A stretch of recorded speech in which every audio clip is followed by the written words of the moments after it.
সর্বশেষ যুক্তরাষ্ট্রের পরমাণু চুক্তি সংক্রান্ত প্রস্তাবনা নিষেধাজ্ঞা প্রত্যাহারের কোনো তথ্য উল্লেখ নেই, যা ইঙ্গিত দেয় ওয়াশিংটন একতরফা সমঝোতা চাপিয়ে দিতে চাইছে।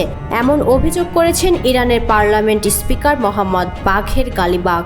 এএফপি জানায়, ইরানের রাষ্ট্রীয় টেলিভিশনে সম্প্রচারিত এক ভিডিও বার্তায় তিনি এসব কথা বলেন। তিনি বলেছেন, এই প্রস্তাবে নিষেধাজ্ঞা প্রত্যাহারের মতো মৌলিক বিষয়ের উল্লেখ না থাকায় যুক্তরাষ্ট্রের অসততার প্রমাণ দেয়। গালিবাফ আরও বলেছেন, বিভ্রান্তিতে ভোগা মার্কিন প্রেসিডেন্ট যদি সত্যি সমঝোতা চান, তাহলে তাকে তার দৃষ্টিভঙ্গি পাল্টাতে হবে। 2025 সালের এপ্রিল থেকে ওমানের মধ্যস্থতায় যুক্তরাষ্ট্র ও ইরান 5 দফা গোপন আলোচনা করেছে।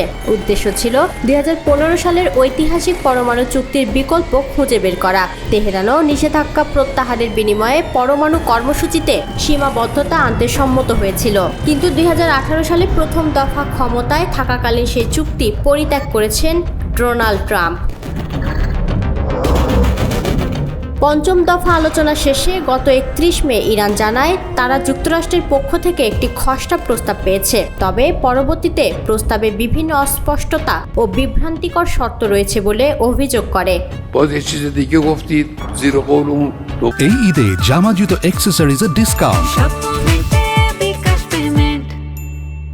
যুক্তরাষ্ট্র ও তার পশ্চিমা মিত্ররা দীর্ঘদিন ধরে দাবি করে আসছে, ইরান গোপনে পরমাণু অস্ত্র তৈরির চেষ্টা করছে, কিন্তু তেহরান বরাবরই এই অভিযোগ অস্বীকার করে আসছে। তাদের দাবি, ইরানের পরমাণু কর্মসূচি শান্তিপূর্ণ উদ্দেশ্য ব্যবহৃত হয়।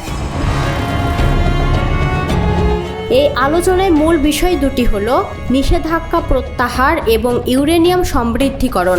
ইরান দাবি করছে, পরমাণু অস্ত্র বিস্তার রোধ বিষয়ক আন্তর্জাতিক চুক্তি অনুযায়ী তারা ইউরেনিয়াম সমৃদ্ধ করার অধিকার রাখে। অপরদিকে ট্রাম্প প্রশাসন ইউরেনিয়াম সমৃদ্ধিকে রেড লাইন হিসেবে উল্লেখ করেছে।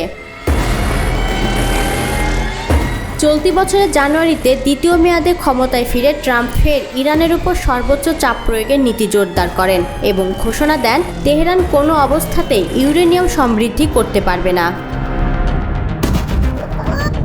পাল্টা প্রতিক্রিয়ায় ইরানের প্রধান আলোচক ও পররাষ্ট্রমন্ত্রী আব্বাস আরাগচি গত মঙ্গলবার বলেন, ইউরেনিয়াম সমৃদ্ধি করার জন্য ইরান কোনো অনুমতি চাইবে না।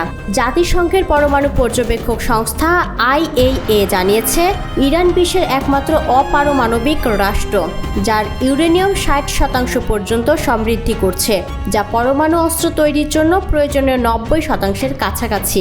এদিকে ইরানের সর্বোচ্চ ধর্মীয় নেতা আয়াতুল্লাহ আলী খামেনি গত বুধবার যুক্তরাষ্ট্রের প্রস্তাব প্রত্যাখ্যান করে বলেছেন, ইউরেনিয়াম সমৃদ্ধিকরণ তার দেশের পরমাণু কর্মসূচির মূল চাবিকাঠি।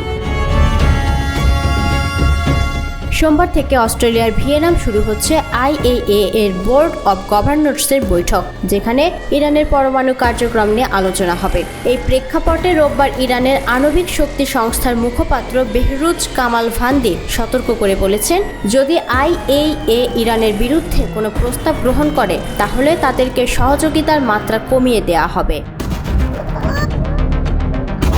তিনি রাষ্ট্রীয় টেলিভিশনে বলেছেন, IAEA যদি কোনো বিরূপ পদক্ষেপ নেয়, তাহলে ইরান তাদের সঙ্গে আগের মতো উন্মুক্ত ও বন্ধুত্বপূর্ণ সহযোগিতা করবে না। এদিকে শুক্রবার পররাষ্ট্রমন্ত্রী আরাগচি ইউরোপীয় শক্তিগুলোর বিরুদ্ধে IAEA বোর্ডে উস্কানিমূলক পদক্ষেপ গ্রহণের অভিযোগ করেন এবং সামাজিক যোগাযোগ মাধ্যম X-এ হুঁশিয়ারি দিয়েছেন, ইরানের অধিকার লঙ্ঘন করা হলে কড়া প্রতিক্রিয়া জানানো হবে।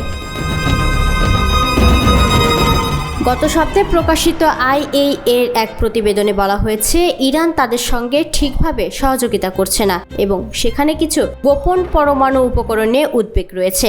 তেহরান এই প্রতিবেদনে কঠোর সমালোচনা করে বলেছে, এটি রাজনৈতিক উদ্দেশ্যে প্রণোদিত এবং ইসরায়েলে দেওয়া ভুয়া তথ্যের ভিত্তিতে তৈরি।